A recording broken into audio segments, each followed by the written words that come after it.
علیکم ورحمۃ اللہ تعالیٰ وبرکاتہ۔ میں آپ کا دوست عبد القادر خان اپنے اس چینل تحفظ ناموس رسالت میں خیر مقدم کرتا ہوں، اور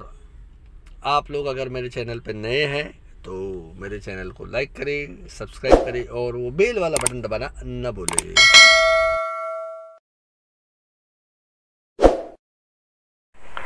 تو جناب اظہر صاحب، ہماری گفتگو چل رہی تھی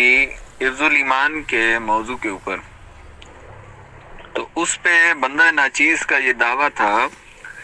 کہ حفظ الایمان کے اندر اشرف علی تھانوی صاحب نے نبی کریم صلی اللہ علیہ وسلم کی شان اقدس میں شدید ترین گستاخی کی، جس کی بنا پر وہ دائرہ اسلام سے خارج ہیں، اور اس پر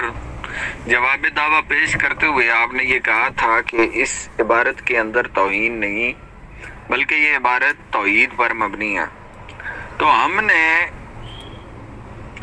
دلائل سے یہ بات ثابت کی تھی کہ حفظ الایمان کی عبارت کے اندر نبی کریم صلی اللہ علیہ وآلہ وسلم کی شان میں گستاخی کی گئی، اور پھر ہم نے یہ بات ثابت کی تھی کہ لفظ ایسا جو یہاں پر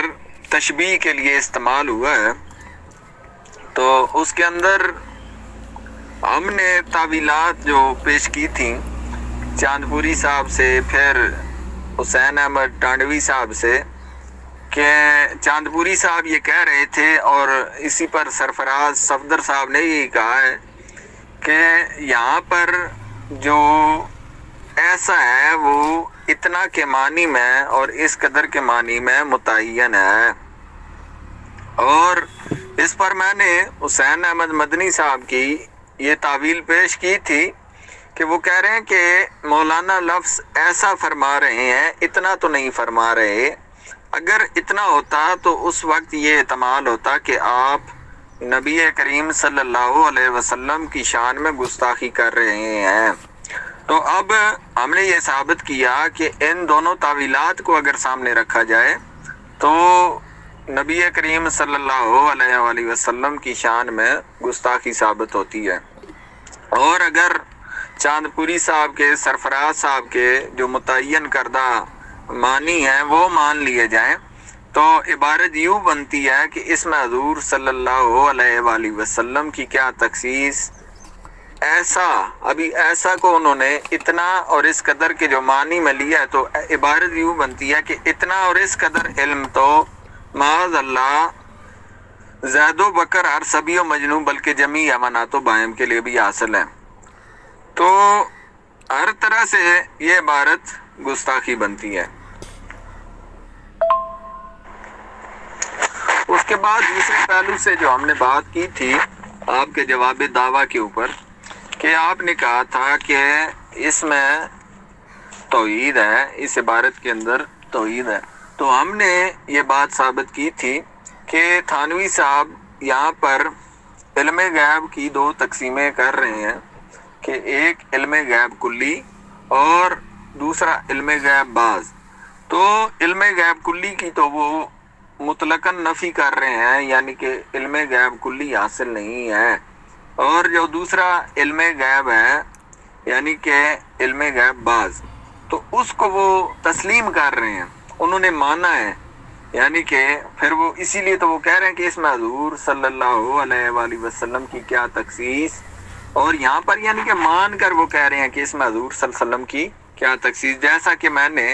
دلائل سے یہ بات ثابت کی تھی۔ چاند پوری صاحب نے بھی یہ لکھا ہے کہ یہاں پر حضور علیہ الصلوۃ والسلام کے علم غیب عطائی کو تسلیم کیا گیا، تو علم غیب عطائی کو تسلیم کر کے وہ کہتے ہیں کہ اس میں حضور علیہ الصلوۃ والسلام کی کیا تخصیص۔ اور اس پر میں نے نقد کرتے ہوئے یہ بات کی تھی کہ حضور علیہ الصلوۃ والسلام کو جو علم حاصل ہوتا ہے وہ اللہ تبارک و تعالیٰ کی طرف سے حاصل ہوا، اور پھر اس کا ذریعہ وہی میں نے بتایا تھا۔ تو آگے جو تھانوی صاحب نے یہ کہا کہ ایسا علم غیب تو زید و بکر ہر سبی و مجنو بلکہ جمی امانات و بائم کے لیے بھی حاصل ہے، تو کیا تھانوی صاحب معاذ اللہ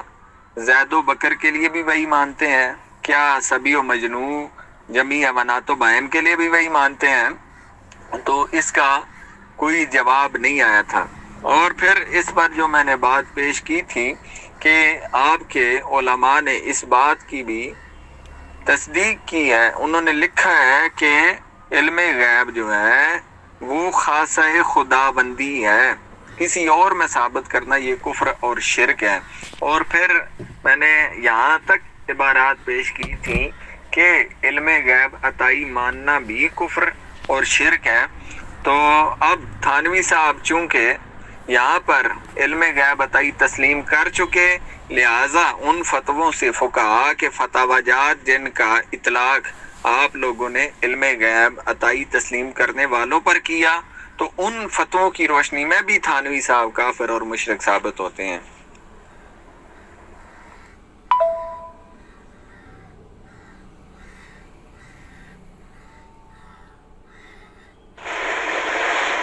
بسم اللہ الرحمن الرحیم۔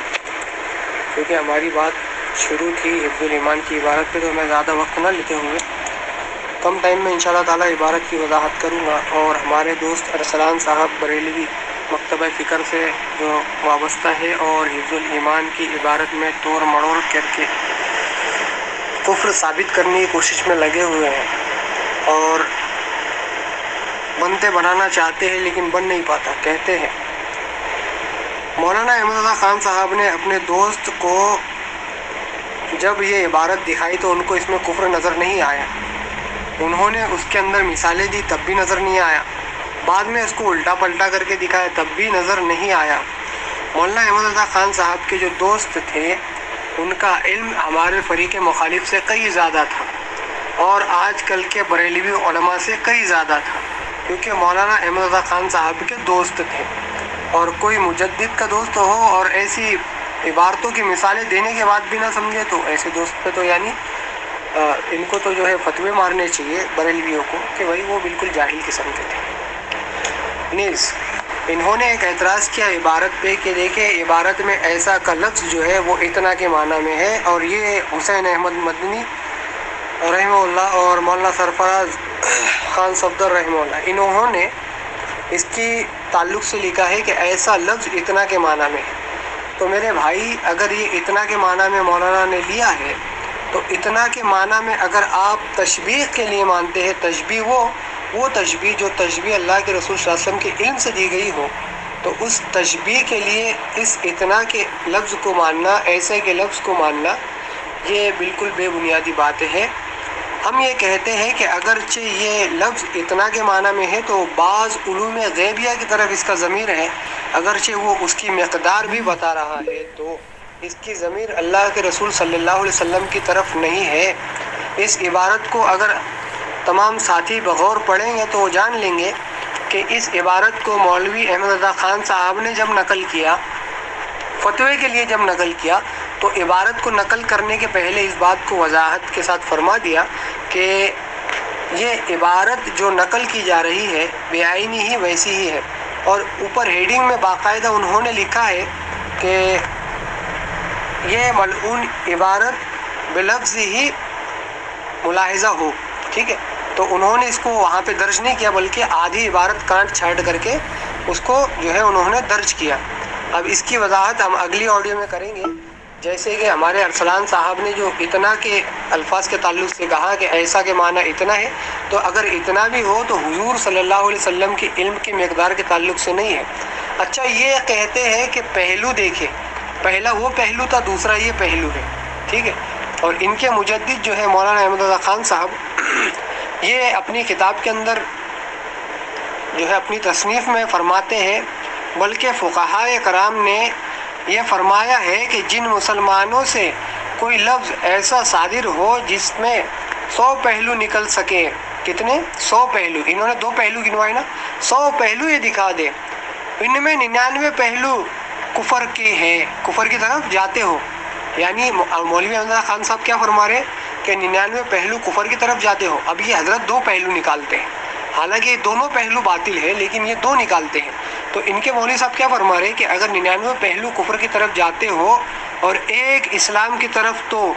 جب تک ثابت نہ ہو جائے کہ اس میں خاص کوئی پہلو کفر کا مراد نہیں رکھا گیا ہے، ہم اسے کافر نہ کہیں گے۔ تو مولوی احمد رضا خان صاحب جو مولانا اشرف علی تھانوی کو کافر کہنے کو تیار نہیں ہے اصولاً۔ اب وہ انہوں نے جو اسلام الحرمین میں کیا ہے وہ اپنے ہی اصول کو توڑتے ہوئے کیا، وہ بات الگ ہے، لیکن ہمارے فریق مخالف ارسلان صاحب جو فرما رہے،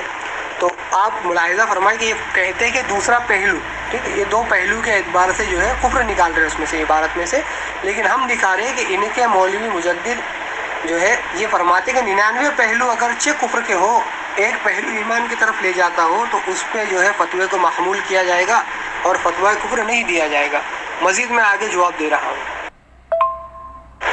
اچھا، عبارت جو ہے مولانا اشرف علی تھانوی کی حفظ الایمان کی، اس میں زید کا جو سوال ہے وہ یہ ہے، یعنی زید کے تعلق سے سائل نے سوال کیا کہ زید جو ہے علم غیب کی جو ہے دو قسمیں کرتا ہے، ایک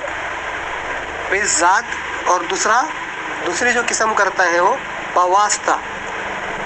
اور باواسطہ علم غیب مان کر کے اللہ کے رسول صلی اللہ علیہ وسلم کو عالم الغیب کہتا ہے، اس پہ حکم مانگا جا رہا ہے۔ تو مولانا اشرف علی تھانوی نے ایک جواب پہلے اوپر دے دیا، اب یہ جو جواب ہے نا یہ دوسرا ہے۔ دوسرا جواب کیا ہے اس کو ملاحظہ فرمائے، پھر یہ کہ آپ کی ذات مقدسہ پر علم غیب کا حکم کیا جانا اگر بقول زید صحیح ہو تو دریافت طلب یہ امر ہے کہ اس غیب سے مراد بعض غیب ہے یا کل غیب۔ اگر بعض علوم غیبیہ مراد ہے تو اس میں حضور صلی اللہ علیہ وسلم کی ہی کیا تخصیص ہے؟ ایسا علم غیب تو زید و امر بلکہ ہر صبی و مجنون بلکہ جمیع حیوانات و بہائم کے لیے بھی حاصل ہے، کیونکہ ہر شخص کو کسی نہ کسی ایسی بات کا علم ہوتا ہے جو دوسرے شخص سے مخفی ہو، تو چاہیے کہ سب کو عالم الغیب کہا جاوے۔ یہ مولانا کی عبارت جاوے پہ ختم ہو گئی، لیکن حضرت نے اس کو انڈر لائن نہیں کیا۔ کیوں نہیں کیا؟ کیونکہ یہ جو کیونکہ کے آگے کی عبارت ہے نا، کیونکہ ہر شخص کو کسی نہ کسی ایسی بات کا علم ہوتا ہے جو دوسرے شخص سے مخفی ہو، یہاں سے جو عبارت ہے نا، تو یہ عبارت میں اس بات کی وضاحت ہے کہ جو اوپر امر بیان کیا جا رہا وہ اس تعلق سے ہے کہ عالم الغیب جو کہا جا رہا ہے اس کی وجہ کیا ہے؟ اس کی وجہ اگر یہ ہے کہ بعض علوم غیبیہ کی وجہ سے اللہ کے رسول صلی اللہ علیہ وسلم کو عالم الغیب کہا جا رہا، تو ہر شخص کو وہی عالم الغیب کہا جاوے، کیونکہ ہر شخص سے جو ہے کچھ نہ کچھ چیز مخفی ہے، ٹھیک ہے۔ تو یہ عبارت کا سیدھا خلاصہ ہے کہ ایسا کا جو لفظ ہے وہ ایسا کا لفظ، اس کا ضمیر جو ہے بعض مطلق علم کی طرف ہے، بعض مطلق علم غیب جو جس کو کہا جاتا ہے، بعض مطلق علم جو غیب کی خبر کسی کے اوپر مخفی ہے، دوسرے پہ ظاہر اللہ سبحانہ و تعالیٰ نے کر دی، تو اس کے اوپر اس کا ضمیر ہے۔ لہذا فریق مخالف کو چاہیے تھا کہ آگے کی عبارت سے ہی معنی اس کا ماخذ کرتے، کیونکہ آپ کو اوپر اگر شبہہ ہوا ہے، لہذا اگر شبہہ ہے تو آپ کو چاہیے کہ عبارت مکمل پڑھتے اور اس سے معنی بیان کرتے۔ اس کو پڑھنے اور اس کو بیان کرنے کے بجائے حضرت نے یہاں وہاں سے جو ہے ایسا کے معنی جو ہے متعین کرنے شروع کر دیے، حالانکہ عبارت میں پتہ چلتا ہے کہ ایسا کا معنی حضرت کے نزدیک یہ ہے کہ ایسا یعنی بعض مطلق علم غیب، ایسا کا اطلاق، ایسا کا جو ضمیر ہے وہ بعض مطلق علم غیب کی طرف ہے۔ اور تیسرا ان کا جو اعتراض ہے کہ عطائی علم غیب کے تعلق سے، اس کا جواب میں آگے دے رہا ہوں۔ حضرت میں نے آپ کا یہ کلپ سنا، آپ نے اتنا لمبا چوڑا کلپ بھیجا ہے، خیر میں نے آپ کا یہ کلپ سنا ہے اور آپ نے اس کے اندر جو پہلی بات یہ کی ہم عبارت کے اندر توڑ موڑ کر رہے ہیں، تو محترم پہلی بات یہ ہے کہ ہم عبارت کے اندر توڑ موڑ نہیں کر رہے، ہم نے آپ کو آپ کی عبارت پیش کی لیکن آپ سے جواب نہیں بن پایا، پھر آپ نے مولانا عبدالباری فرنگی مالی علیہ رحمہ والی بات کی ہے، تو میں نے آپ کو یہ کہا تھا، شاید میں نے آپ کو خالد محمود ماچسوی صاحب کا ایک اصول پیش کیا تھا کہ بیک وقت ایک موضوع کے اوپر بات ہوتی ہے، دو موضوعات کے اوپر بات نہیں ہوتی۔ تو مولانا عبد الباری فرنگی محلی علیہ رحمہ والا ایک مستقل الگ موضوع ہے، آپ نے اگر اس پر کلام کرنا ہوا تو ہم آپ کے ساتھ اس کے اوپر بھی کلام کریں گے، لیکن یہاں میں آپ کو صرف اشارتاً یہ کہہ دوں کہ آپ کے علماء نے یہاں تک لکھا ہے کہ مولانا احمد رضا خان بریلوی علیہ رحمہ نے معاذ اللہ تکفیر کی تھی، کس کی؟ مولانا عبد الباری فرنگی محلی علیہ رحمہ کی۔ تو آپ کہتے ہیں نہیں کی تھی، وہ آپ کے علماء کہتے ہیں کی تھی۔ اب آپ مجھے یہ بتائیں، آپ سچے ہیں یا وہ سچے ہیں؟ آپ سے تو علم میں گمن صاحب بھی بڑے ہیں، آپ سے تو علم میں مانچسٹری صاحب بھی بڑے ہیں، منظور نعمانی صاحب جن کو آپ مناظر اعظم کہتے ہیں، وہ تو ان سب سے وراء الورا ہیں۔ تو ابھی ان کا علم تھا، اور پھر آپ کے دیگر علماء نے یہ الزام دیا ہے کہ اعلیٰ حضرت امام اہل سنت نے مولانا عبد الباری فرنگی محلی علیہ رحمہ کی تکفیر کی تھی۔ تو ابھی وہ سچے ہیں یا آپ سچے، اس کا فیصلہ آپ خود کر دیں۔ پھر آپ نے بات کی دوبارہ اسام الحرمین کی طرف، آپ نے اشارتاً بات کی ہے، تو میں نے اس کا آپ کو ایک جواب دے دیا تھا، لیکن آپ اس کو پھر گول مول کر گئے۔ گول مول اس طرح، اول اصولی بات میں نے کی تھی کہ ایک وقت میں ایک موضوع کے اوپر بات ہوتی ہے، دو موضوعات کے اوپر بات نہیں ہوتی۔ یہ مانچسٹری صاحب کا قاعدہ تھا، نہ کہ ہمارا۔ اور یہاں پر میں ایک بات آپ کو مولانا عبد الباری فرنگی محلی علیہ رحمہ کے حوالے سے ایک بات اور اصولی عرض کر دوں۔ ساجد خان صاحب نے فضل خداوندی کے اندر اور دفاع اہل سنت کے اندر ایک بات لکھی ہے جس کی طرف میں آپ کو اشارہ کر دیتا ہوں۔ وہ کہتے ہیں کہ اگر کسی نے مولانا احمد رضا خان بریلوی علیہ رحمہ کی تکفیر نہیں کی، وہ کہتے ہیں کہ اگر کسی نے ان کی تکفیر نہیں کی تو اس سے ان کا مسلمان ہونا کیسے ثابت ہو جاتا ہے؟ تو ہم یہ کہتے ہیں کہ اگر بالفرض مولانا عبد الباری فرنگی محلی علیہ رحمہ نے تمہاری تکفیر نہیں کی تھی تو اس سے اشرف علی تھانوی صاحب کی وہ عبارت کا کفر کیسے اٹھ جاتا ہے؟ تو یہاں پر اسام الحرمین کی جو بات آپ نے کی تھی اس پر میں عرض کیے دیتا ہوں کہ میں نے اس کا جواب آپ کو پہلے دے دیا تھا کہ ایک الگ موضوع ہے، اس پر آپ نے جب بات کرنی ہوئی تو آپ یہ موضوع طے کر کے آئیے گا۔ ابھی یہاں پر موضوع ہے حفظ الایمان، تو حفظ الایمان کے اوپر ہی رہیے، آپ ادھر ادھر نہ جائیں، جو موضوع طے ہوا ہے آپ اس کے اوپر رہیں۔ دوسری بات، اس پر میں نے آپ سے مطالبہ کیا تھا بلفظ ہی بعین ہی پر، میں نے آپ کو کہا تھا کہ عربی عبارت کا اصل اسکین لگائیں، آپ نے ابھی تک اسکین نہیں لگایا، اور میں آپ سے بار بار مطالبہ کر رہا ہوں کہ آپ عربی کتاب کا اصل اسکین لگائیں، آپ نہیں لگا رہے۔ دوسری بات، میں نے آپ سے مطالبہ کیا تھا کہ دیکھیں المؤند کے اندر اس بات کا دعویٰ کیا گیا کہ یہاں تک مولانا تھانوی کا کلام ختم ہوا، اور پھر کہتے ہیں یہ تھا مولانا تھانوی کا کلام۔ اب دیکھیں کہ اس کلام کے اندر کیا کیا، اس عبارت میں انہوں نے لفظ ایسا کو اڑا دیا۔ پھر دوسری بات انہوں نے کیا کی، حکم کو اطلاق سے بدل دیا۔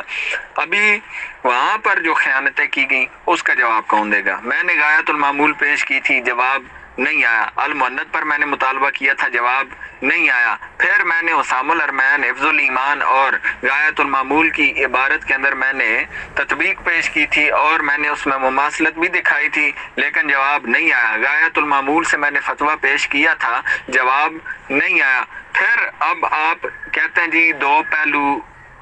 یہاں پر، اور میں نے مولانا میں یہاں پہ آپ کو ایک بات بتا دوں، جو لفظ اتنا ہے، اتنا کی تعویل یہ چاندپوری صاحب نے کی ہے، حسین احمد مدنی صاحب نے نہیں کی، آپ ذرا کلپ غور سے سنا کریں۔ دوسری بات یہ ہے کہ یہ جو پہلو ہیں، میں نے آپ کہہ رہے ہیں نا کہ مولانا احمد رضا خان بریلوی علیہ رحمہ نے یہ کہا ہے کہ اگر کسی کی عبارت کے اندر 100 پہلو نکل سکیں، اس میں 99 پہلو کفر کی طرف جاتے ہیں اور ایک اسلام کی طرف، تو جب تک ثابت نہ ہو جائے کہ اس میں کوئی خاص پہلو کفر کا مراد رکھا ہے، ہم اسے کافر نہیں کہیں گے۔ تو محترم یہاں پر جو بات کی جا رہی ہے، تو آپ میرے خیال سے اس کو سمجھے بھی نہیں ہے، اس لیے آپ یہ عبارت لے کر آ گئے۔ یہ پہلو میں نے اپنے نہیں بیان کیے، یہ میں نے آپ کے پہلو بیان کیے ہیں۔ دوسری بات یہ ہے کہ وہ دونوں پہلو کفر کے ہیں، اور وہ کفر کے ایسے ہیں کہ متعین ہیں۔ متعین ہے، وہاں پر ان کی مراد بیان کی گئی ہے، اور ضرورت دینی کا انکار کیا گیا ہے۔ اعلیٰ حضرت امام اہل سنت سے اگر آپ نے یہ پیش کر دیا ہے تو اعلیٰ حضرت امام اہل سنت سے آپ یہ بھی پیش کر دیتے کہ کسی ایک ضرورت دینی کا انکار بھی کفر ہے۔ آپ نے وہ کیوں نہیں پیش کیا؟ آپ ایک عبارت کو پیش کر رہے ہیں، دوسری عبارت سے آپ انکار کر رہے ہیں، تو یہ چلاکیاں نہ کیجئے، یہ عیاریاں نہ کیجئے، یہ آپ کے بڑے بڑے بھی کرتے آئے ہیں اور اب یہ آپ کرنے پہ آگے، تو محترم ایسے نہ کیجئے۔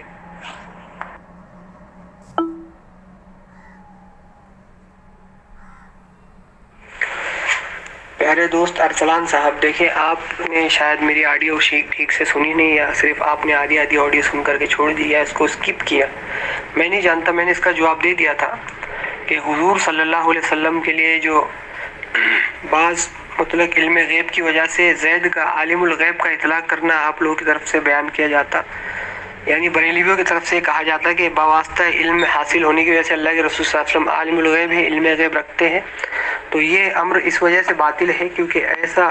جو ہے بعض مطلق علم تو زید و عمر کو بھی حاصل ہے، لہٰذا حضور کی کسی چیز میں تخصیص تھی، آپ نے اس تخصیص کو جو ہے توہین میں بدل دیا۔ اللہ کے رسول صلی اللہ علیہ وسلم کی ایک تخصیص ہے، اللہ کے رسول صلی اللہ علیہ وسلم کا علم جو ہے وہ اعلیٰ ہے ساری مخلوقات میں، ٹھیک ہے۔ اللہ سبحانہ وتعالیٰ یہ بات سب سے زیادہ علم والے اللہ کے رسول صلی اللہ علیہ وسلم ہے، لہٰذا اللہ کے رسول صلی اللہ علیہ وسلم کو اس وجہ سے عالم الغیب کہنا کہ وہ بعض غیب کی خبریں جانتے تھے، تو اس میں حضور صلی اللہ علیہ وسلم کی تخصیص نہیں ہے، بلکہ بعض خبروں کو جاننے والا تو زید و عمر بھی ہے، لہٰذا اگر زید و عمر بعض غیب کی خبر کو جانتے ہیں تو ان کو بھی عالم الغیب کہا جائے، یہی حکم جو ہے حضرت نے لگایا ہے۔ اور یہاں پہ آپ چونکہ اس بحث میں پڑھ گئے کہ علم غیب، ٹھیک ہے، عطائی علم غیب مانا ہے، تو حضرت آپ کے گھر سے آپ ذرا جا کر کے پڑھ لیں، میں نے کل بھی حوالہ لگایا تھا 2 دن پہلے بھی، کہ مولانا احمد رضا خان صاحب نے اس بات کی وضاحت کی ہے کہ علم جب مطلق بولا جائے، خصوصاً جب غیب کی طرف مضاف ہو، یعنی اس کی اضافت کرتا ہو، الف لام آپ تو جانتے ہوں گے ماشاءاللہ، تو اگر وہ علم غیب ہو تو اس سے مراد ذاتی علم ہوتا ہے، ٹھیک ہے۔ تو یہ تو آپ کے گھر کے علماء بھی مانتے ہیں کہ علم غیب صرف ذاتی کو کہتے ہیں۔ جب اس کو مطلق بولا جائے، جب اس میں تخصیص ہوگی، جیسے بعض علوم غیبیہ تو یہ بعض ہے، اور علم غیب جب بولا جائے تو یہ تو کل ہوتا ہے، ٹھیک ہے۔ تو پھر بعض علوم غیبیہ جو ہے اس میں تو خود جو ہے آپ کے علماء نے مانا ہے، تو کیا آپ کے علماء نے بھی یہ عقیدہ رکھا ہے کہ بعض علوم غیبیہ اللہ کے رسول بھی جانتے اور بعض علوم غیبیہ جو ہے زید و عمر بھی جانتے ہیں؟ نہیں، ایسا نہیں ہے، بلکہ اس سے مراد ایک مطلق علم کی تشریح کی جا رہی، اور اس مطلق علم کی وجہ سے اگرچہ اللہ کے رسول صلی اللہ علیہ وسلم کو جو ہے صلی اللہ علیہ وسلم کو جو ہے عالم الغیب مانا جا رہا، تو اس کی نفی کی جا رہی کہ آپ اگر اس وجہ سے اللہ کے رسول صلی اللہ علیہ وسلم کو جو ہے خصوصیت مانتے ہیں تو اس میں حضور صلی اللہ علیہ وسلم کی تخصیص نہیں ہے، بلکہ حضور کی تخصیص تو یہ ہے کہ اللہ سبحانہ تعالیٰ نے ان کو علم میں سب سے اعلیٰ رکھا ہے مخلوقات میں، ٹھیک ہے۔ تو یہ مختصر سا جواب ہے۔ اگر علم غیب پہ آپ کو کوئی بحث کرنی ہو تو الگ سے آپ مناظرہ رکھ لیجیے، انشاءاللہ تعالیٰ اسی گروپ کے اندر ہوگا، اگر آپ کی خواہش ہے تو، ٹھیک ہے۔ اب یہاں پر پھر آپ نے یہ بات کی کہ ایسا کا جو لفظ ہے وہ بعض مطلق کی طرف اشارہ کر رہا ہے، حضرت ایسا نہیں ہے، حضرت ایسا نہیں ہے، یہ آپ عبارت کو بدلنے کی کوشش نہ کریں۔ کیوں؟ تھانوی صاحب نے علم غیب کی 2 قسمیں بیان کی ہیں۔ پہلی قسم کل علم غیب، اور اس کے لیے انہوں نے مطلقاً نفی کس سے کی؟ حضور علیہ الصلوۃ والسلام سے، کہ حضور علیہ الصلوۃ والسلام کو کل علم غیب حاصل نہیں ہے۔ دوسری بات یہ ہے کہ انہوں نے بعض علوم غیبیہ نبی علیہ الصلوۃ والسلام کے لیے تسلیم مانے، اور اسی بات کا اقرار چاند پوری صاحب نے کیا کہ مولانا اشرف علی تھانوی باتائے الہی علم غیب تسلیم کر رہے ہیں۔ یہاں تک تو بات کلیئر ہوئی کہ اشرف علی تھانوی صاحب نے حفظ الایمان کے اندر باتائے الہی علم غیب تسلیم کیا۔ ابھی جو تسلیم کیا اس کے بارے میں وہ کیا کہتے ہیں؟ آگے چل کے کہتے ہیں کہ اس میں حضور صلی اللہ علیہ وسلم کی کیا تخصیص، یعنی کہ جو علم غیب نبی علیہ الصلوۃ والسلام کو حاصل ہے، اس میں نبی علیہ الصلوۃ والسلام کی کوئی خصوصیت نہیں، ایسا علم غیب تو، جب خصوصیت کا انکار کیا تو پھر کہتے ہیں کہ ایسا علم غیب تو وہی علم جو حضور علیہ الصلوۃ والسلام کو حاصل ہے. کیوں؟ جب اس نے خصوصیت سے انکار کیا تو اس کی ضمیر اسی علم کی طرف ہوئی جہاں پہ انکار کیا جا رہا ہے، جس علم سے انکار کیا جا رہا ہے. کہ دیکھیں کہ ایسا علم غیب تو زید و بکر عرصبی و مجنون بلکہ جمی امانات و باہم کے لیے بھی حاصل ہے. اب آگے پھر جو آپ کہہ رہے ہیں کہ جی ہم نے وہ عبارت نقل نہیں کی، یہ تو اور کفری ڈگری انہوں نے جاری کیا ہے کہ وہ کہتے ہیں کیوں کہ ہر شخص کو کسی نہ کسی ایسی بات کا علم ہوتا ہے جو دوسرے سے مخفی ہو. ابھی دیکھیں وہ کیا عقلی دلیل لے کر آئے، اور اس علم کے مقابلے میں وہ ڈکوسلا لے کر آئے جس علم کے بارے میں رب کائنات نے قرآن مجید کے اندر اعلان فرمایا کہ اے پیارے محبوب صلی اللہ علیہ وآلہ وسلم، ہم نے آپ کو وہ سب کچھ سکھا دیا جو آپ نہیں جانتے تھے. اور پھر اپنے محبوب کریم صلی اللہ علیہ وآلہ وسلم کے بارے میں فرمایا کہ ہم نے آپ کو قرآن سکھایا اور علم بیان عطا فرمایا. تو ابھی دیکھیں کہ اس علم کے بارے میں یہ کہا جا رہا ہے کہ معاذ اللہ ثم معاذ اللہ کہ ایسا علم تو زید و بکر عرصبی و مجنون بلکہ جبی ایوانات و باہم کے لیے بھی حاصل ہے. پھر جو عقلی ڈکوسلا لے کر آئے اس سے اس بات کی دلیل ملتی ہے کہ مولوی اشرف علی تھانوی صاحب نے یہاں پر نبی علیہ الصلوۃ والسلام کا علم ہی مراد لیا ہے. کیونکہ وہ کہہ رہے ہیں کہ ہر شخص کو کسی نہ کسی ایسی بات کا علم ہوتا ہے جو دوسرے سے مخفی ہوتی ہے. کہتا ہے کہ اگر جب یہ بات انہوں نے لکھی تو پیچھے آپ دیکھیں، آپ سیاق کو لے کر چلیں کہ اس میں حضور کی کیا تخصیص. کہتا ہے کہ حضور کی کیا تخصیص، ہر بندے کو کوئی نہ کوئی ایسی بات معلوم ہوتی ہے جو دوسرے سے مخفی ہوتی ہے، تو اس میں حضور کی کوئی خصوصیت نہیں. تو ابھی یہاں پر ایک اور بات، یہ میں نے فتوحات نعمانیہ کے 2 اسکین لگائے ہیں تو جس میں آپ بار بار عالم الغیب کی بات کر رہے ہیں کہ سائل نے سوال کیا تھا کہ نبی علیہ الصلوۃ والسلام کو بعض علوم غیبیہ کے سبب ہم عالم الغیب کہہ سکتے ہیں یا نہیں. تو یہ دیکھیں کہ نعمانی صاحب کیا لکھتے ہیں. کہتے ہیں بقول زید، آگے انہوں نے ان بریکٹ لکھا رضا خانی صحیح ہو تو دریافت طلب، یعنی کہ دیکھیں پھر یہ کہ آپ کے ذات مقدسہ پر علم غیب کا حکم کیا جانا، یعنی حضرت صلی اللہ علیہ وسلم کو عالم الغیب کہنا اگر بقول زید رضا خانی. ابھی اوپر بھی کہتے ہیں کہ پھر اگر یہ ان بریکٹ رضا خانی زید، ابھی مجھے آپ ایک ایسی دلیل لے کر آئیں جس کے اندر کسی صحیح العقیدہ سنی عالم نے، جن سے اہل سنت کا تشخص قائم ہو، جن سے اہل سنت کی پہچان ہو، کہ انہوں نے نبی علیہ الصلوۃ والسلام کو عالم الغیب کہنا جائز کہا ہو. اگر آپ نہیں لے کر آ سکتے تو آپ مان لیں کہ منظور نعمانی صاحب نے یہاں پر جھوٹ بولا. آپ بار بار اسامہ الارمین کی بات کر رہے ہیں کہ اسامہ الارمین کے اندر جھوٹ بولا گیا، تو یہاں پر جو منظور نعمانی صاحب نے جھوٹ بولا آپ اس کے اوپر دلیل لے کر آئے، نہیں تو میں اس کے مقابلے میں ایسی نصوص لے کر آتا ہوں کہ جہاں پر نبی علیہ الصلوۃ والسلام کو عالم الغیب کہنے سے روکا گیا. تو اب جب ہمارا ایک نظریہ ہی نہیں کہ ہم نبی علیہ الصلوۃ والسلام کو عالم الغیب تسلیم ہی نہیں کرتے، تو پھر اس کو ہماری طرف منسوب کرنا یہ دجل اور فریب ہے یا نہیں ہے.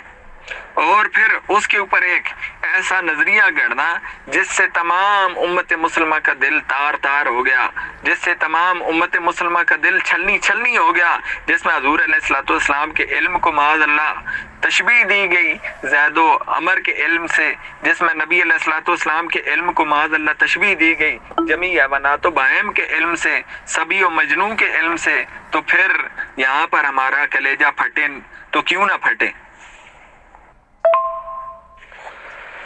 6 منٹ کی آڈیو ریکارڈ کرانے کے بعد آپ یہ کہتے ہیں کہ میں نے لمبی چوڑی ریکارڈنگ کی. حضرت ذرا آپ اپنی آڈیو کو دیکھیں، 6 منٹ ریکارڈ کرایا ہے آپ نے. اوپر آپ نے 3 منٹ کی آڈیو ریکارڈ کرائی، جو پہلی آڈیو آپ نے ڈالی تقریباً. اب آپ نے 5 منٹ 43 سیکنڈ کی آڈیو ڈالی، اس کے باوجود کہنا کہ لمبی چوڑی آڈیو میں نے ڈالی.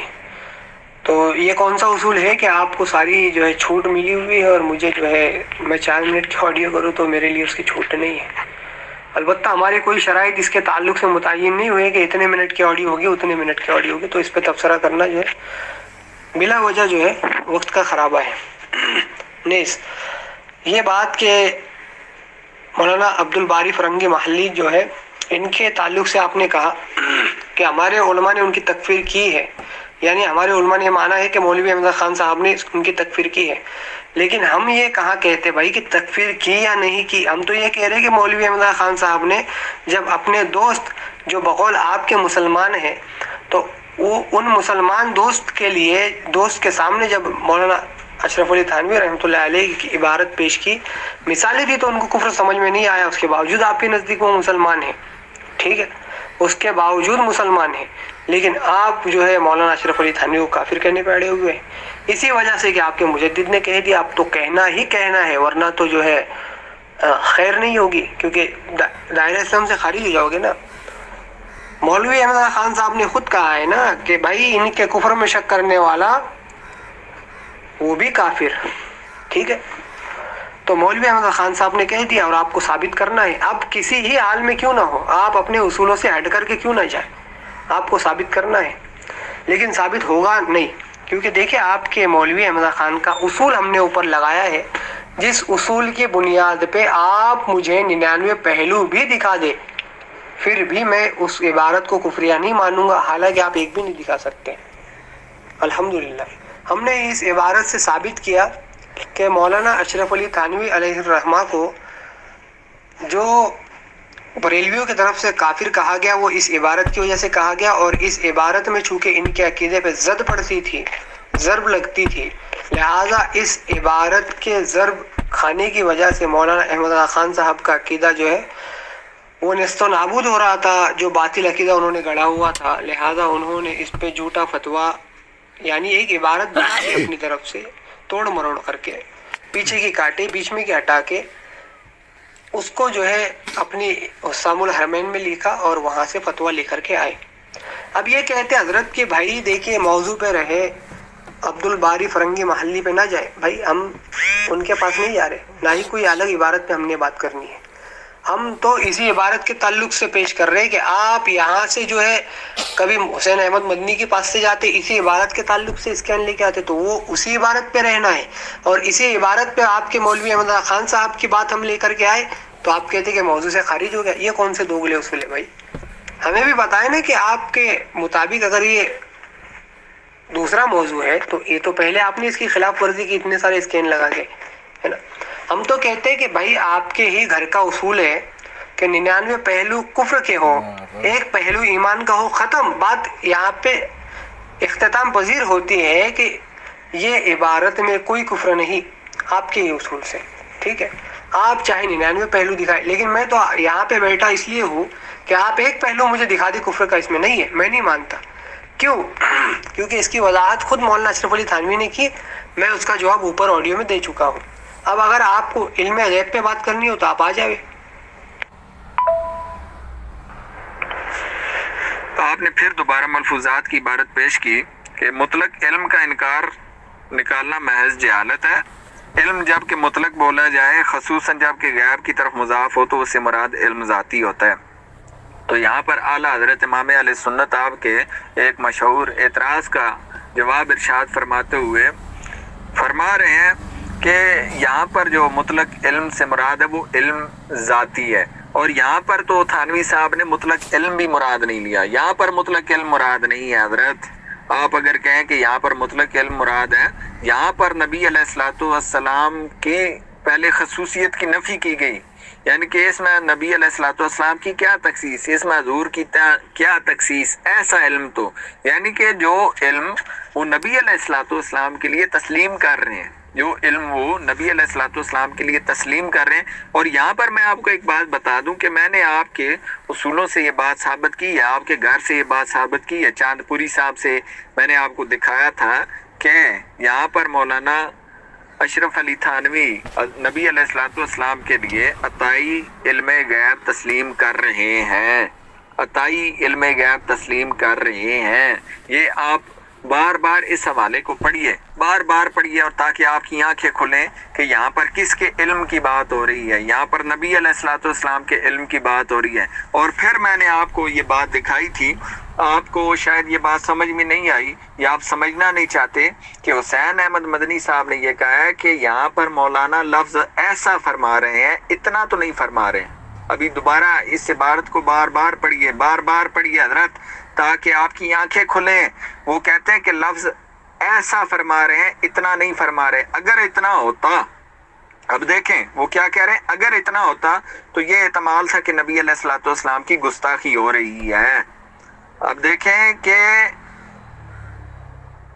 چاند پوری صاحب کیا کہتے ہیں۔ چاند پوری صاحب کہتے ہیں کہ یہاں لفظ ایسا اتنا کے معنی میں متعین ہے، اس قدر کے معنی میں متعین ہے۔ تو محترم دیکھیں کہ وہ کیا کہہ رہے ہیں کہ اتنا ہوتا، یعنی کہ حسین احمد ٹانڈوی صاحب کہہ رہے ہیں کہ اتنا ہوتا تو اس وقت یہ احتمال تھا کہ گستاخی ہو رہی ہے، جبکہ چاند پوری صاحب کہتے ہیں کہ ایسا کہ جو معنی ہے یہاں پر وہ اتنا کیا ہے۔ تو اب حسین احمد مدنی صاحب کے فتوے کے مطابق تو اشرف علی تھانوی صاحب گستاخ ثابت ہو گئے۔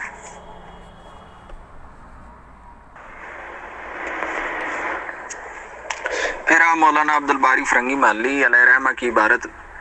جو ہے نا اس کی طرف اشارہ کر رہے ہیں۔ تو محترم دیکھیں، میں نے آپ کو پہلے کہا ہے کہ آپ کے اکابرین نے یہ مانا ہے کہ اعلیٰ حضرت امام اہل سنت نے ان کی تکفیر کی تھی، لیکن جب تھانوی صاحب کو بچانے کی باری آتی ہے تو آپ کہتے ہیں تکفیر نہیں کی تھی۔ تو یہ کہاں کا اصول ہے؟ جب اعلیٰ حضرت کو آپ مکفر المسلمین ثابت کرتے ہیں تو کہتے ہیں تکفیر کی تھی، جب تھانوی صاحب کو بچانے کی باری آتی ہے تو تک کہتے ہیں تکفیر نہیں کی تھی۔ تو یہ دورہ معیار، یہ دو دھاری تلوار نہیں چلے گی حضرت۔ پھر آپ نے یہ کہا کہ میں نے آپ کے وہ لمبی چوڑی وائس کے اوپر تبصرہ کیا، تو حضرت پہلے آپ کی طرف سے لمبی چوڑی کلپس ڈالے گئے، تو ابھی میں نے ڈال دیے، تو اس کے اوپر جو ہے نا بات کرنا فضول ہے۔ پھر آپ نے 99 پہلو کی بات کی، تو میں نے آپ کو اس کے اوپر وضاحت کر دی تھی کہ اعلیٰ حضرت علیہ رحمہ نے جہاں پر کف لسان فرمایا کہ آپ دیکھ لیں اسماعیل قتیل کا جو مسئلہ تھا ان کا، اس کے حوالے سے اعلیٰ حضرت علیہ رحمہ نے کف لسان فرمایا۔ کیوں؟ وہاں پر کچھ پہلو اعلیٰ حضرت امام علیہ سنت کو ملے تھے، لیکن تھانوی صاحب کے بارے میں اعلیٰ حضرت ان کی زندگی کے اندر موجود تھے، ان کو خطوط لکھے گئے، ان کو توبہ نامہ کی طرف دعوت دی گئی، لیکن ان کو توبہ کی توفیق نصیب نہیں ہوئی۔ اعلیٰ حضرت امام علیہ سنت سے آپ ایک حوالہ ایسا دکھا دیں، ایک حوالہ کہ جس میں ہو کہ کسی ایک ضرورت دینی کا منکر بھی وہ مسلمان ہے، تو آپ کا یہ اعتراض بنتا ہے۔ لیکن جب اعلیٰ حضرت امام علیہ سنت یہاں تک فرماتے ہیں کہ کسی ایک ضرورت دینی کا انکار بھی کفر ہے، اور حضور علیہ الصلوۃ والسلام کا ادب، حضور علیہ الصلوۃ والسلام کی تعظیم، یہ ضروریات دین میں سے ہے۔ جو نبی علیہ الصلوۃ والسلام کی ادنا سی بھی گستاخی کرے گا وہ دائرہ اسلام سے خارج ہے۔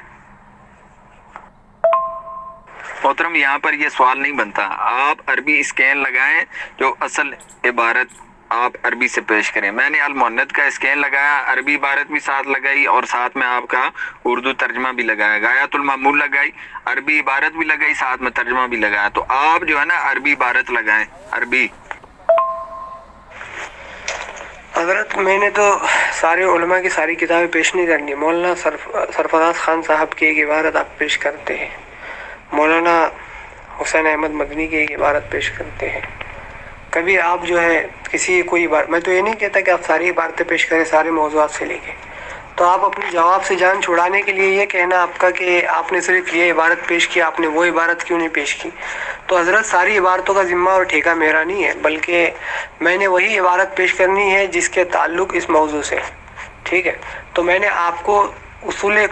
کفر جو ہے، کفر کے فتوے دینے کا اصول جو ہے آپ کے مجدد سے دکھا دیا کہ آپ اس اصول کے تحت کفر کا فتویٰ دے سکتے ہیں، بلا اس کے آپ فتویٰ نہیں دے سکتے، لہٰذا آپ کو چاہیے کہ اس اصول کو مانے اور اس اصول پہ عمل کرتے ہوئے فتویٰ دے، ٹھیک ہے۔ اب رہی بات کہ مولانا عبدالباری کو جو ہے آپ مسلمان مانتے ہیں کافر، تو آپ نے خود ان کو علیہ الرحمہ کہہ دیا ہے، تو اب اس میں کیا دو رائے رہی کہ احمد اللہ خان صاحب کہتے کہ ان کے کفر میں شک کرنے والا وہ کافر ہے، اور وہ آپ کے احمد اللہ خان صاحب کے نزدیک تو کافر ہے، وہ کہتے تو نہیں ہے، لیکن آپ کہتے ہیں کہ بھائی وہ کافر نہیں ہے، وہ مسلمان ہے، آپ علیہ الرحمہ کہتے ہیں ان کو،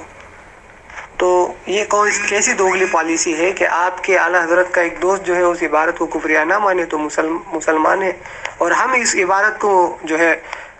ایمان سے بھرپور مانے، کفریہ نہ مانے تو ہم جو ہے مسلمان نہیں رہ جاتے۔ عجیب سی بات ہے، یہ دوہرا اصول کیوں ہے؟ ذرا اس کی وضاحت فرمائے، اور جس اصول کے تحت آپ سے سوال کیا گیا آپ اس سوال کا جواب بھی جو ہے مرحمت فرمائے۔ یہاں پہ لوگوں میں آپ پڑھیں،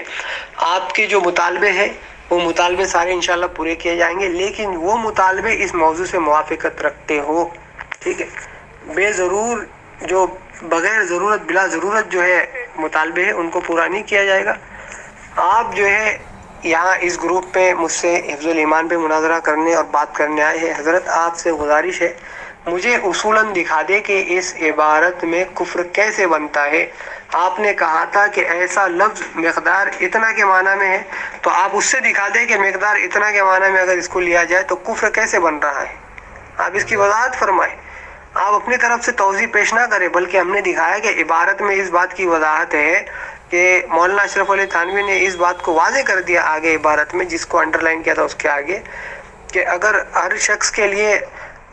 کیونکہ جو ہے ہر شخص کے لیے جو ہے ہر کوئی نہ کوئی چیز جو ہے مخفی ہے، لہٰذا اگر وہ مخفی چیز دوسرے کے لیے مخفی ہے وہ جانتا ہے تو اس کو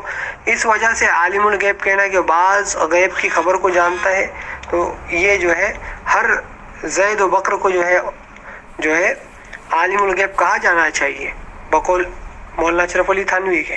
تو یہ عبارت اس بات کو واضح کرتی ہے کہ اس کے اندر بحث اللہ کے رسول صلی اللہ علیہ وسلم کے علم کی نہیں چلی، بلکہ زید جو اللہ کے رسول صلی اللہ علیہ وسلم کو عالم الغیب کہتا ہے تو اس کے عالم الغیب کہنے کی جو وجہ ہے وہ وجہ یہ ہے کہ بعض علوم غیب کی وجہ سے اللہ کے رسول صلی اللہ علیہ وسلم کو عالم الغیب کہتا ہے، اور اگر وہ اسی وجہ سے عالم الغیب کہتا ہے تو اس میں حضور صلی اللہ علیہ وسلم کی تخصیص نہ ہونے کا کیا وجہ ہے؟ اس کو حضرت مولانا اشرف علی تھانوی نے بیان کیا، ہم نے اس کو عبارت کے شروع اور آخری حصے سے صاف کر دیا۔ اب آپ جو چاہے بولے، لیکن آپ کے مولوی احمد اللہ خان صاحب کے اصول سے آپ کی ساری باتیں بھونڈی ہوتی ہے، اور آپ کے پاس کوئی بھی ایسی چیز نہیں ملی جس سے یہ پتہ چلتا ہو کہ موصوف عبارت کے اندر جو ہے موصوف کی عبارت کے اندر جو ہے کوئی یا چھوٹا یا بڑا یا ادنا گستاخی ہو یا کبیرہ گستاخی ہو یا کفر ہو، یا اس کے اندر کوئی ایسی حرام خوری یا حرام کاری کی دعوت دی گئی ہو، ایسا کچھ بھی اس کے اندر نظر نہیں آتا۔ لہٰذا آپ سے گزارش کروں گا کہ 1 مرتبہ نہیں 100 مرتبہ آپ کوشش کر لیں، لیکن چونکہ عبارت میں ایسی کوئی چیز ہے نہیں تو آپ اس کو ثابت کرنے سے انشاءاللہ تعالیٰ تا قیامت کثیر رہیں گے۔ حضرت یہ آپ کا یہ اس کے اندر تقابل کرنا ہی بنتا نہیں ہے۔ اس کی وجہ یہ ہے کہ سام الحرمین میں عبارت حفظ الایمان پہ فتویٰ لیا گیا، اور جو دوسری عبارت ہے اس میں اس کی توضیح پیش کی گئی، تو توضیح کے اندر اس کی تشریح کی جاتی۔ جب فتویٰ لیا جاتا تو اس کو بے عینی ہی نقل کیا جاتا، فتوے کے لیے بے عینی ہی عبارت نقل کی جاتی، اس کی توضیح نہیں پیش کی جاتی اپنی طرف سے۔ تو اگر مولانا احمد اللہ خان صاحب فتویٰ لینے گئے تھے تو انہوں نے اس کو بے عینی ہی نقل کرنا تھا سیاق و سباق کے ساتھ، لیکن انہوں نے اس کو کانٹ چھانٹ کر کے پیش کیا۔ اس پہ اعتراض ہے، آپ ہماری توضیحات کو لا کر کے بول رہے ہیں کہ دیکھو یہاں پہ یوں نقل کیا گیا، بھائی وہ توضیح ہے، ٹھیک ہے، وہ وہاں پہ توضیح کی گئی ہے، اس عبارت کی وضاحت کی گئی ہے، تو آپ اس کو اپنے اعتراض کے لیے پیش نہیں کر سکتے، یہ خیانت ہوگی، ٹھیک ہے۔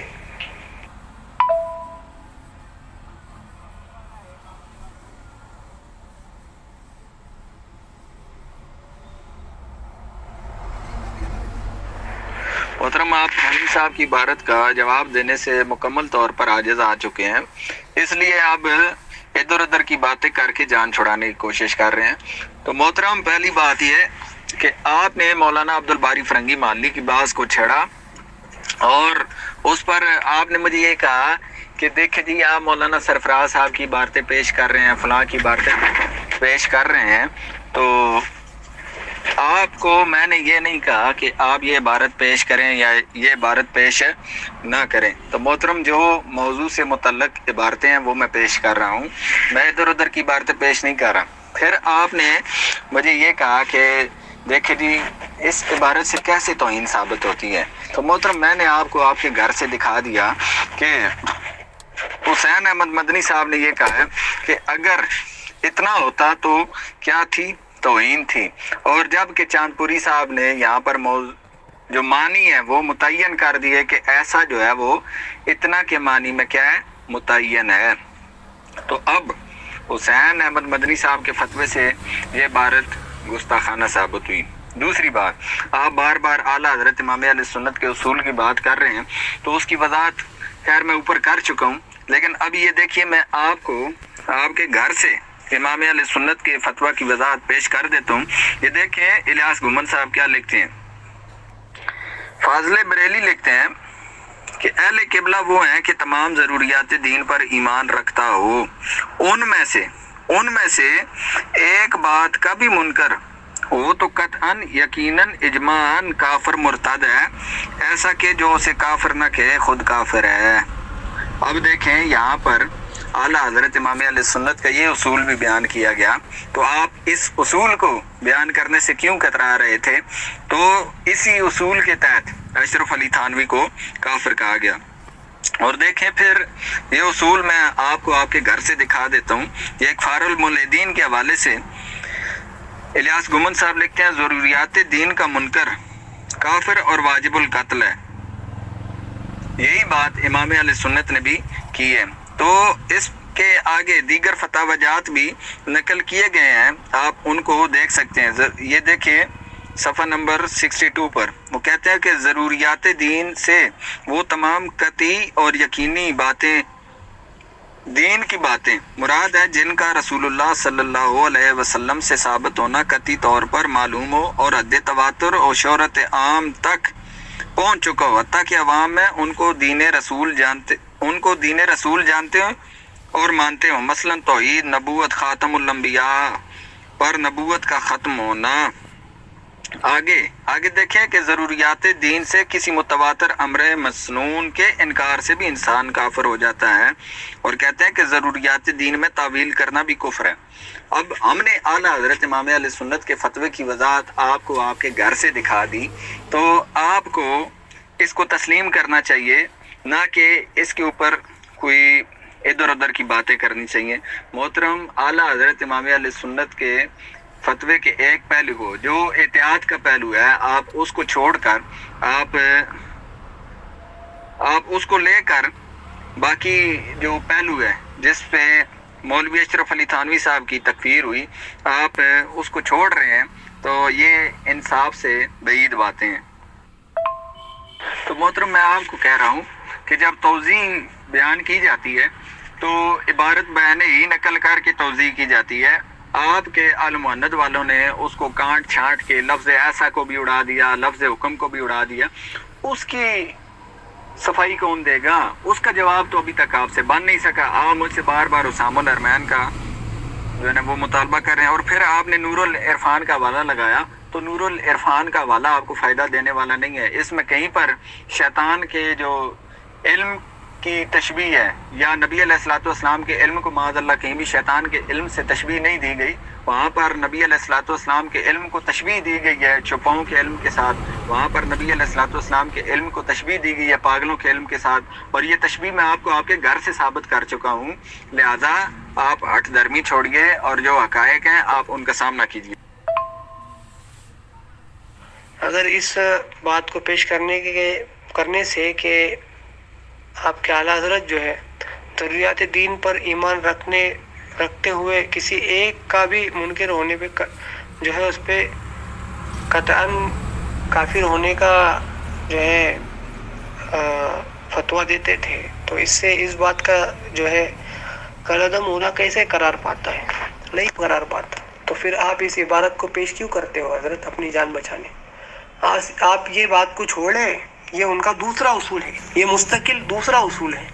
اور میں نے جو پیش کیا وہ مستقل اصول ہے۔ وہ اصول یہ ہے کہ اگرچہ قائل کی بات میں 100 پہلو ہو اور 99 پہلو کفر کے ہو، ایک پہلو ایمان کا ہو، تو فتویٰ ایمان والے پہلو پہ دیا جائے گا، ٹھیک ہے؟ 99 پہلو کا مطلب یہ نہیں کہ 99 ضروریات دین کا وہ منکر ہے۔ آپ ذرا عقل سے اور ہوش سے بات کریں حضرت، آپ سے گزارش ہے کہ آپ جو پیش کرتے ہو وہ ایسی چیز پیش کرے جو کہ موضوع سے متعلقہ ہو، ٹھیک ہے؟ تو میں نے جو پیش کیا ہے وہ اصول پیش کیا ہے، اس اصول کے تحت آپ کو جواب دینا ہے، یا اس اصول کا انکار کر دے۔ محترم آپ کہہ رہے ہیں کہ اس اصول کا ہمیں کیا فائدہ؟ محترم ہم نے اعلیٰ حضرت امام اہل سنت کا یہ اصول آپ کے گھر سے ثابت کر دیا، اور اس کو الیاس گھمن صاحب نے بھی نقل کیا، اور پھر انور کشمیری صاحب سے یہ اصول نقل کر کے الیاس گھمن صاحب نے اعلیٰ حضرت کے اس اصول پر مہر ثبت کر دی ہے، اور پھر آپ نے جو اوپر اسامہ الارمین کی عبارت پیش کرتے ہوئے فریب کاری سے کام لیا، اعلیٰ حضرت امام اہل سنت ساتھ ہی فرماتے ہیں کہ اگر اس کی مراد کوئی کفر کی ہو تو ہماری کوئی تعویل اس کو فائدہ نہیں دے گی۔ تو آپ نے یہ عبارت کیوں یہاں پر نقل نہیں کی؟ آپ اپنے مطلب کی عبارت پڑھ رہے ہیں، اور پھر جو تھانوی صاحب کے کفر کے اوپر مہر لگ رہی ہے آپ اس عبارت کو نقل نہیں کرتے۔ تو حضرت ایسا نہ کیجئے، جو آپ کہہ رہے ہیں کہ میں موضوع سے ہٹ رہا ہوں، موضوع سے تو آپ ہٹ چکے ہیں، حفظ الایمان کے اوپر آپ فرار اختیار کر چکے ہیں۔ میں نے اولاً آپ کو ماچسٹوی صاحب کے اصول پیش کیا تھا کہ ایک وقت میں دو موضوعات پر بات نہیں ہوتی، آپ نے اس کا جواب نہیں دیا۔ پھر میں نے آپ کو یہ بات پیش کی تھی کہ اول جو کتاب ہوتی ہے اس کے اوپر بات ہوتی ہے، بعد میں جو کتاب آتی ہے اس کی تحقیق بعد میں کی جاتی ہے۔ آپ نے اس کا جواب بھی نہیں دیا۔ ایسا اتنا اس قدر یہ تعویلات باطلہ میں نے آپ کو آپ کے گھر سے دکھائی، اور اس کے اوپر ایک دوسروں کے فتوے میں نے آپ کو دکھائے، آپ نے اس کا جواب ابھی تک نہیں دیا۔ اس کے بعد پھر میں نے آپ کو سیدی امام اہل سنت کے جو اصول تھے اس کی تصدیق آپ کو آپ کے گھر سے ثابت کر دی، آپ نے ابھی تک اس کا جواب نہیں دیا۔ پھر آپ نے مولانا عبدالباری فرنگی مالی علیہ رحمہ کا موضوع چھیڑنے کی کوشش کی، میں نے اس پر آپ کو آپ کے گھر کا فتوی کفر بتایا، آپ نے اس کا جواب ابھی تک نہیں دیا۔ اور پھر میں نے یہ کہا تھا کہ جب آپ اعلیٰ حضرت کو مکفر المسلمین ثابت کرتے ہو تو پھر کہتے ہو کہ تکفیر کی تھی، جب تھانوی صاحب کو بچانا ہو تو آپ کہتے تکفیر نہیں کی تھی۔ تو یہ دو دھاری تلوار کیوں؟ یہ پیمانہ کب ختم ہوگا آپ کا؟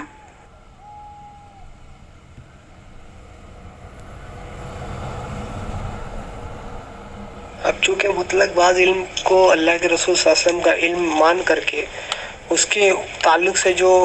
کہا گیا کہ اس کی وجہ سے اگر اللہ کے رسول صلی اللہ علیہ وسلم کو عالم الغیب کہا جا رہا، تو یہاں پہ دیکھیں کہ آپ کے جو یہ تفسیر مظہری لکھنے والے حضرت علامہ قاضی محمد ثناء اللہ عثمانی مجددی پانی پتی صاحب ہے،